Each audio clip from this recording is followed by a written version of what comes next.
The Three Musketeers, by Alexandre Dumas. Chapter 33. Soubrette and Mistress. Meantime, as we have said, despite the cries of his conscience and the wise counsels of Athos, D'Artagnan became hourly more in love with Milady. Thus he never failed to pay his diurnal court to her, and the self-satisfied Gascon was convinced that sooner or later she could not fail to respond. One day, when he arrived with his head in the air and as light at heart as a man who awaits a shower of gold, he found the soubrette under the gateway of the hotel. But this time the pretty Kitty was not contented with touching him as he passed.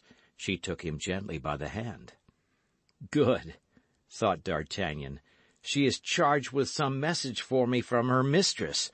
She is about to appoint some rendezvous of which she had not courage to speak." And he looked down at the pretty girl with the most triumphant air imaginable. "I wish to say 3 words to you, Monsieur Chevalier," stammered the soubrette. "Speak, my child, speak," said D'Artagnan. "I listen." "Here? Impossible. That which I have to say is too long, and above all, too secret." "Well, what is to be done?" "If Monsieur Chevalier will follow me," said Kitty timidly. "Where you please, my dear child." "Come, then."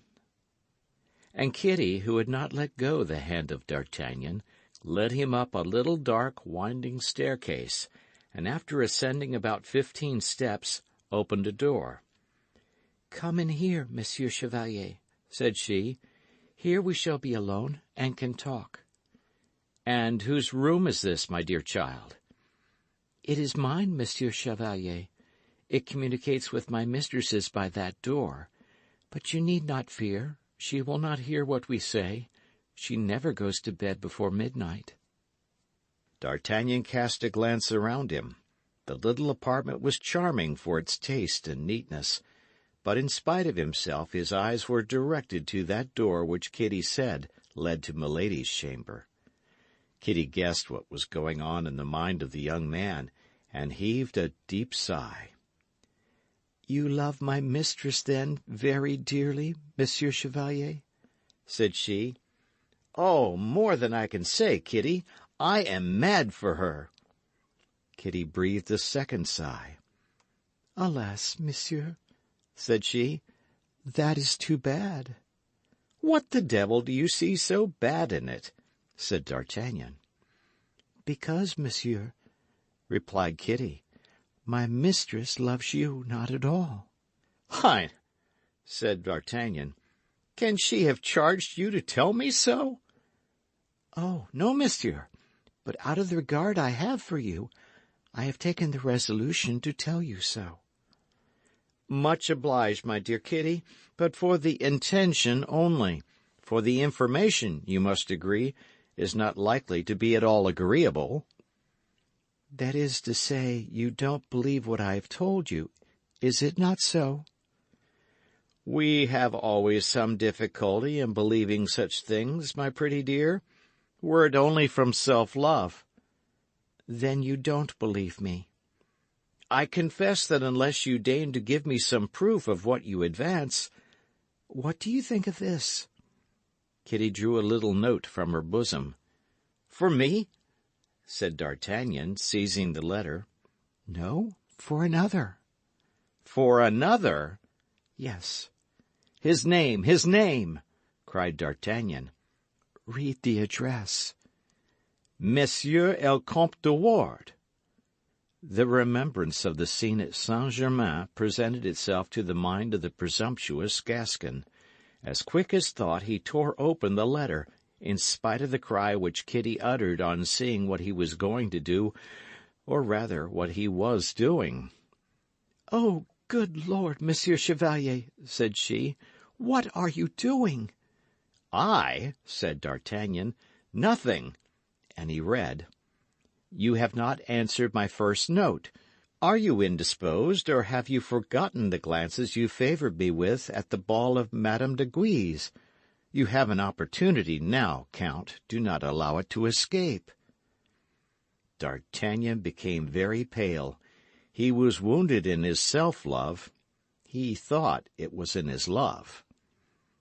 "Poor dear Monsieur d'Artagnan," said Kitty in a voice full of compassion, and pressing anew the young man's hand. "You pity me, little one?" said D'Artagnan. "Oh, yes, and with all my heart, for I know what it is to be in love." "You know what it is to be in love?" said D'Artagnan, looking at her for the first time with much attention. "Alas, yes."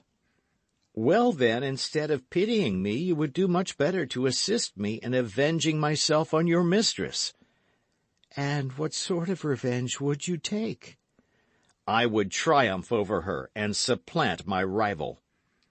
"I will never help you in that, Monsieur Chevalier," said Kitty warmly. "And why not?" demanded D'Artagnan. "For 2 reasons." "What ones?" "The first is that my mistress will never love you." "How do you know that?" "You have cut her to the heart." "I? In what can I have offended her? I who ever since I have known her have lived at her feet like a slave. Speak, I beg you." "I will never confess that but to the man who should read to the bottom of my soul." D'Artagnan looked at Kitty for the second time. The young girl had freshness and beauty which many duchesses would have purchased with their coronets. "Kitty," said he, "I will read to the bottom of your soul whenever you like. Don't let that disturb you." And he gave her a kiss at which the poor girl became as red as a cherry. "Oh, no," said Kitty. "It is not me you love. It is my mistress you love. You told me so just now." "And does that hinder you from letting me know the second reason?" "The second reason, Monsieur the Chevalier," replied Kitty, emboldened by the kiss in the first place, and still further by the expression of the eyes of the young man, "is that in love every one for herself." Then only D'Artagnan remembered the languishing glances of Kitty, her constantly meeting him in the antechamber, the corridor, or on the stairs, those touches of the hand every time she met him, and her deep sighs. But absorbed by his desire to please the great lady, he had disdained the soubrette. He whose game is the eagle takes no heed of the sparrow. But this time our Gascon saw at a glance all the advantage to be derived from the love which Kitty had just confessed so innocently or so boldly. The interception of letters addressed to the Comte de Ward, news on the spot, entrance at all hours into Kitty's chamber, which was contiguous to her mistress's. The perfidious deceiver was, as may plainly be perceived, already sacrificing in intention the poor girl in order to obtain Milady willy-nilly. "Well," said he to the young girl, "are you willing, my dear Kitty, that I should give you a proof of that love which you doubt?" "What love?" asked the young girl. "Of that which I am ready to feel toward you." "And what is that proof?" "Are you willing that I should this evening pass with you the time I generally spend with your mistress?" "Oh, yes," said Kitty, clapping her hands. "Very willing." "Well, then, come here, my dear," said D'Artagnan, establishing himself in an easy chair. "Come, and let me tell you that you are the prettiest soubrette I ever saw." And he did tell her so much, and so well, that the poor girl, who asked nothing better than to believe him, did believe him. Nevertheless, to D'Artagnan's great astonishment, the pretty Kitty defended herself resolutely. Time passes quickly when it is passed in attacks and defences. Midnight sounded, and almost at the same time the bell was rung in Milady's chamber. "Good God!" cried Kitty. "There is my mistress calling me. Go directly." D'Artagnan rose, took his hat, as if it had been his intention to obey. Then, opening quickly the door of a large closet instead of that leading to the staircase, he buried himself amid the robes and dressing-gowns of Milady. "What are you doing?" cried Kitty. D'Artagnan, who had secured the key, shut himself up in the closet without reply. "Well," cried Milady in a sharp voice, "are you asleep, that you don't answer when I ring?" And D'Artagnan heard the door of communication opened violently.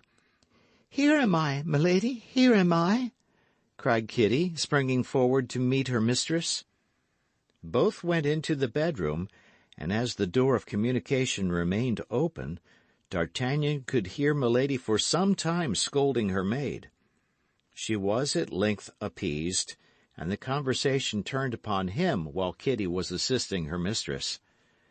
"Well," said Milady, "I have not seen our Gascon this evening."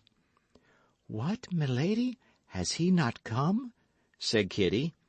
"Can he be inconstant before being happy?" "Oh, no. He must have been prevented by Monsieur de Tréville or Monsieur Dessessart. I understand my game, Kitty. I have this one safe." "What will you do with him, madame?" "What will I do with him?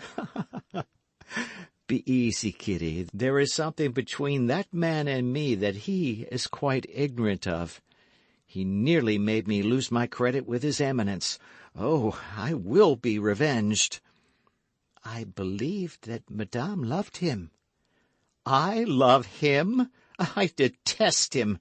An idiot, who held the life of Lord de Winter in his hands and did not kill him, by which I missed 300,000 livres income." "That's true," said Kitty. "Your son was the only heir of his uncle, and until his majority you would have had the enjoyment of his fortune." D'Artagnan shuddered to the marrow at hearing this suave creature reproach him, with that sharp voice which she took such pains to conceal in conversation, for not having killed a man whom he had seen load her with kindnesses. "For all this," continued Milady, "I should long ago have revenged myself on him if, and I don't know why, the cardinal had not requested me to conciliate him." "Oh, yes, but madame has not conciliated that little woman he was so fond of." "What, the mercer's wife of the Rue des Fossoyeurs? Has he not already forgotten she ever existed? Fine vengeance, that, on my faith!" A cold sweat broke from D'Artagnan's brow. Why, this woman was a monster. He resumed his listening, but unfortunately the toilet was finished.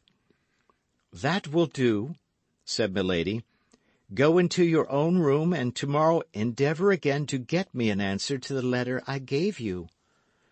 "For Monsieur de Ward?" said Kitty.